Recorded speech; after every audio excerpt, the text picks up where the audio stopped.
Distracted driving has become a very significant public safety concern. New modern technology is introduced every single day, which aids distracted driving. Among these new technologies is the smartphone.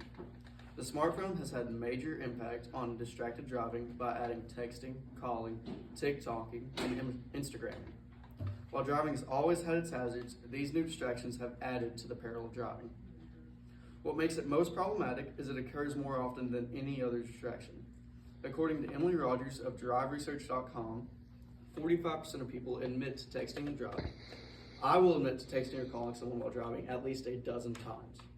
I do not condone texting or calling while driving, as there are many cases where doing so leads to fender benders or even worse. Even using hands-free devices for your phone can lead to wrecks. According to a study by the World Health Organization, it is now evident that if you are using a mobile phone while driving, you are approximately 4 times more likely to be involved in a crash than a driver who is not using a smartphone. Mobile phone usage while driving should not be treated like drunk driving. In this presentation, I will tell you facts about the difference between drunk driving and driving while on a mobile phone. I will also explain why driving while on a mobile phone should not be treated like drunk driving.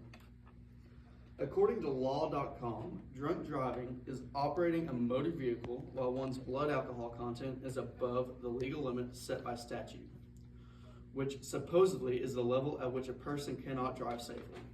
Drunk driving is universally wrong. Everyone should agree, and a person should not operate a motor vehicle while intoxicated. When a person drives drunk, they put others and themselves at risk. In 2023, the National Center for Drug Abuse Statistics reported that 10,511 people died as a result of drunk driving, which would account for 28 to 30 people dying daily. That is nearly 2/3 the capacity of the State Farm Arena in Atlanta, Georgia. If you were to look at a year-by-year basis from 2012 to 2022, the number of drunk driving fatalities would be near 125,000. According to the Insurance Information Institute, 122,264 fatalities occurred due to drunk driving. That would mean, on average, 12,226 people die each year as a result of drunk driving. These 122,264 deaths across the span of 10 years would almost fill the capacity of Atlanta Motor Speedway. One major similarity between the two is their prevalence in everyday society. As stated earlier, 45% of people admit to driving while on their phone in some form or another, while 45% of men and only 35% of women have driven drunk at one point or another, 45% of men and 35% of women have driven drunk at one point or another, reported by the editorial staff of alcohol.org. The prevalence of the two is rather identical, but the severity of the two is drastically different. As was said earlier, 10,511 people were fatally killed in an alcohol-related crash, which makes up for 28% of all driving-related fatalities. In 2022, according to the National Highway Traffic Safety Administration, only 3,308 people died as a result of driving while on their phones. That is over 3 times less than driving drunk and only accounts for 8% of all driving-related fatalities. While the severity is a major factor behind the reasoning for not making driving on a mobile phone and drunk driving equal, there's a bigger reason: policy implications. The biggest reason for texting while driving not being treated like drunk driving is the policy implications it creates. If you were to make their value the same, it would create a crisis for all American citizens. It would allow the government to have even greater government overreach than they already possess. The government would need to recognize the difference between drunk driving and driving while on a mobile phone for any meaningful, non-invasive law to take effect. It would be crucial that they find the difference between the two, as both are very different in their behaviors. Both are intentional, but they're created differently.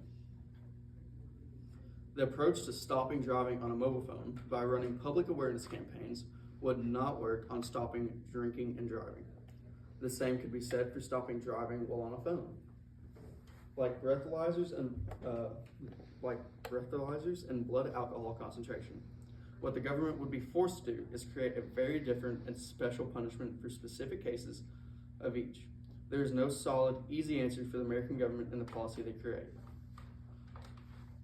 here is a video that AAA has put out to stop drunk driving and driving while on a mobile phone. You wouldn't do that. So why do you do this? Distracted driving kills an average of 9 people and injures over 1,000 every day in America. Put down your phone. Lives depend on it. Don't drive intoxicated. Don't drive intoxicated. A sober...